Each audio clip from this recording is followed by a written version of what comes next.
IWJG 2024 show, Hobby of Hours, is on the list.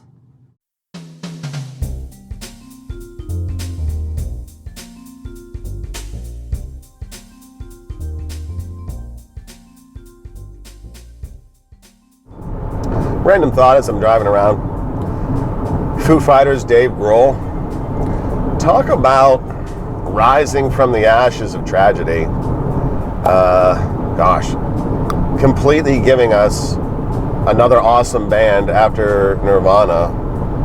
And even though Nirvana was a seminal creator of something new, or maybe they were just the first on the wave, I dare say I enjoy Foo Fighters better. I know someone's going to hate that thought, but I don't know that Nirvana ever really graduated or got to be around long enough to really mature.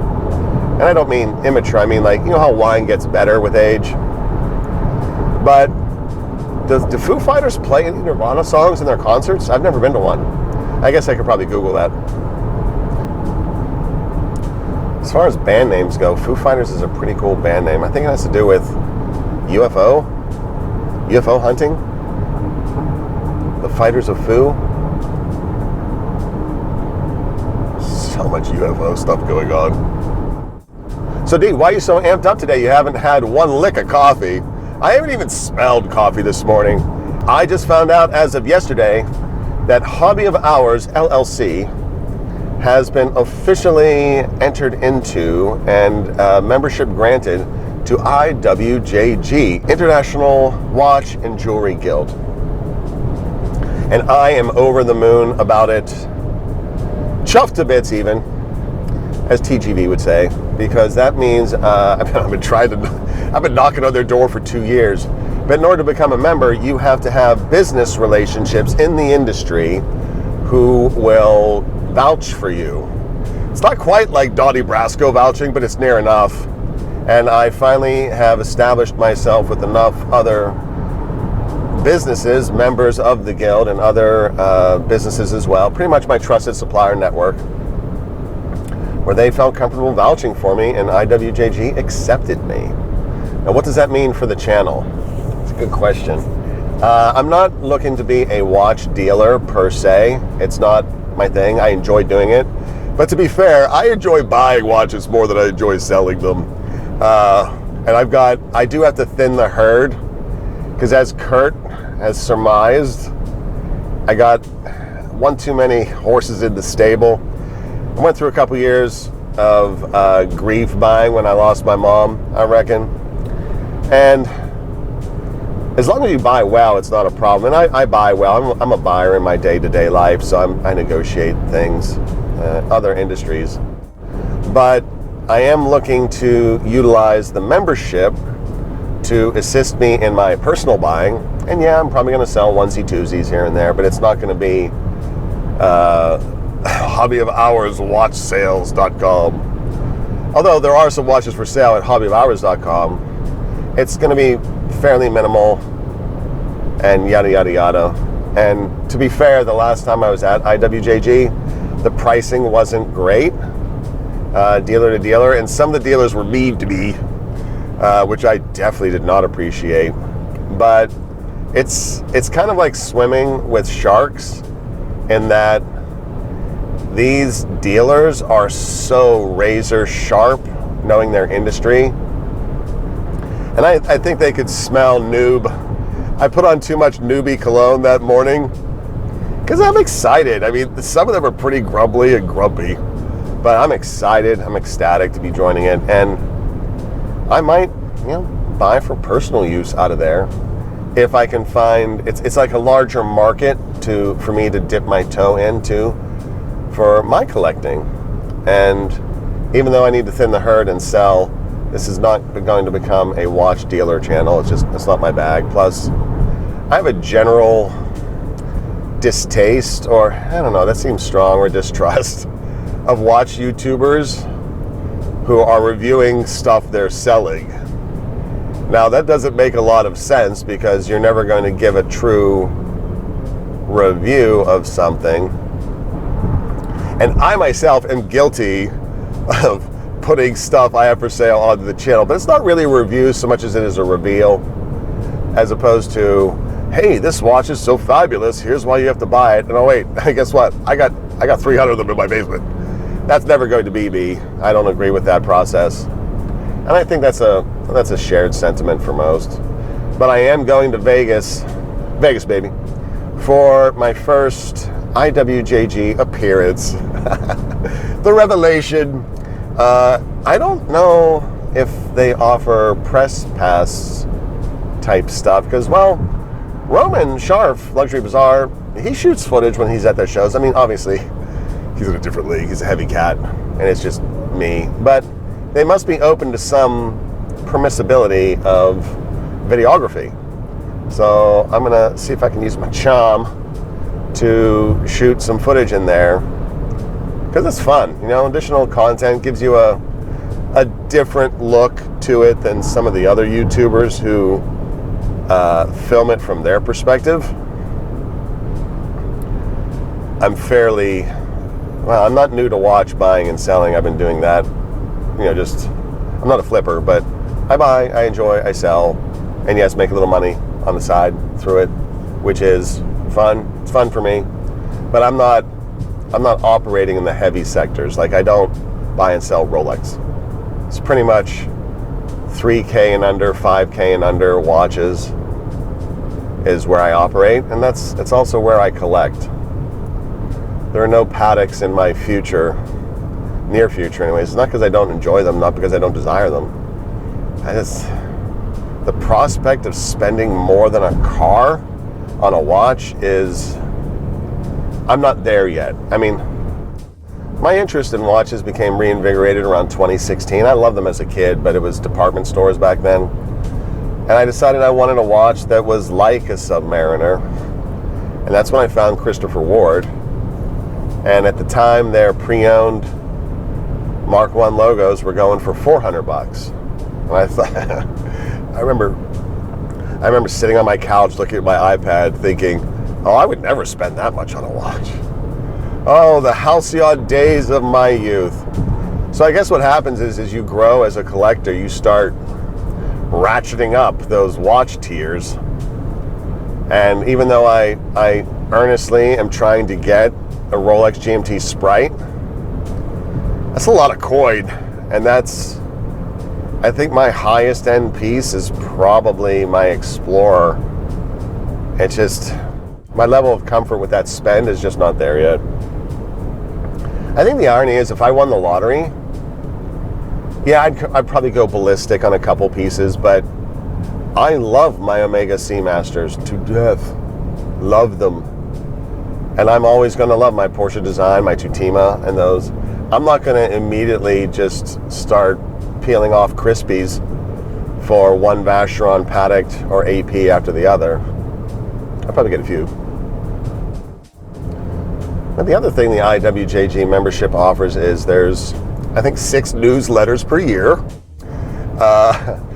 price lists, monthly published pricing lists of what watches are going for, which that I'm very excited about. But also getting to rub elbows with watch dealers who will talk to you at the event. Like, I met Bob Marin there, eminent collector, and he spent at least 10-15 minutes just chatting with me. He showed me a Blueberry, the controversial Blueberry GMT from Rolex that he had. It's controversial because it's, you know, they think that it was released in the Middle East market, very limited. But there's no formal stance from Rolex being expressed as to whether or not it actually existed. So, but he had one, and they're out there in the market. But easily one of the top tier guys there, one of the top cats, and he talked to a nobody for 15-20 minutes about watches because he's passionate about it. And meanwhile, some of those lower end dudes were like not friendly. But yeah, I might talk to Roman's team. I really enjoy Roman's people. I met Anna at one show, met some of their video crew, cool people. So anytime you can, you know, there's that saying that if you're the smartest person in the room, you're in the wrong room. You have to always be ready for a learning opportunity, and I can certainly learn from the people at these shows.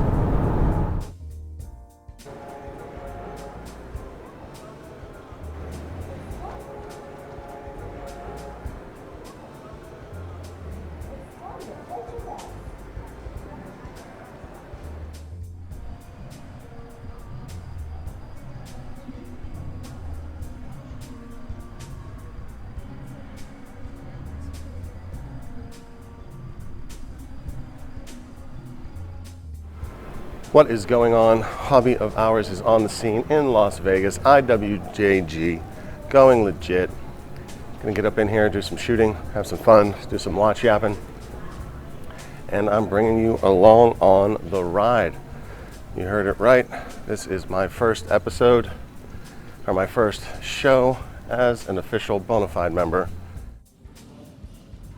Many months later. Editorial note, prepare to be disappointed. Unfortunately, I was not able to shoot when I was on the inside there, obviously for security reasons, but to be frank, I didn't know that until I hit the door. They were very polite about it, very kind, and it begs the question, so why can channels like Luxury Bazaar, Roman, and Adam from Menta Watches shoot when they're inside these watch shows? First of all, they have a booth, and you are permitted to shoot at your booth. And they're also shooting at the booths of friends of theirs that have allowed them to do so. Every now and then, if you watch one of those videos, you'll see that there's some B-roll of them going about the show. But if you also notice, there's no close-ups of other dealers and their stock in those shots. So I can't blame them. They did extend me the offer of paying for a booth, and then I could invite people to come over to my empty watch booth at a watch show and talk to me. That didn't seem very practical. It was very kind. I don't know if I'm ever going to do that, but I don't know. We'll see. And anywho, I was debating the value of this video relative to that, but I think the overall message and some of the front end was certainly worth sharing with you. So here's a little bit of footage of me inside IWJG. What is going on? I am outside of IWJG show. I cannot shoot inside, unfortunately. So next best place is this big old Dracula chair at Planet Hollywood. I am, of course, wearing the FXD, the Tudor FXD LHD MOD by T and Friends on NDC straps, partnered with WatchesStreet.com. Somewhat curiously, no one at the show asked me about my watch, which is, I guess, on one hand, not surprising, bunch of watch dudes, but on the other hand, custom left-hand drive, what the heck. So I have to say there's quite a few watches in there, not a lot of tables, to be fair. I could not shoot inside, wasn't allowed, which I understand for security reasons. Let's see, highlights from the show. Saw a Breguet, gosh, gorgeous all gold Breguet with blue dial chronograph. Saw the Omega Seamaster 41 in gold, but the bezel was way, way, way faded, which is not attractive in that watch. It was on strap for $11K, which is less than the $14K that, or actually $12K that the regular strap one is going for in chrono, but I'm just waiting for that one out of Germany to drop to $16K of the full bracelet. So, had a good time, glad I came. It was my first show, saw some familiar faces, got to talk with John, had a fabulous lunch, and he introduced me to some of his folks from there, which was also pretty cool. And he kind of helped me navigate that water and learn some things talking to these guys, these watch dealers who've been in the game far longer than yours truly. Not that I'm looking to become one, as you know, but it's part of the hobby, and you have to be open to learning and exploring. And I did that today. Let's see, what else did I try on?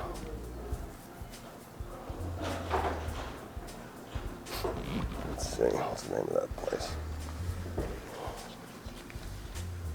I got that card around here somewhere. I also got to make excellent use of my new loop from countycom.com. Mike, this thing is amazing. I know this was marketed as a magnifier for survival, but this is the champion of loops.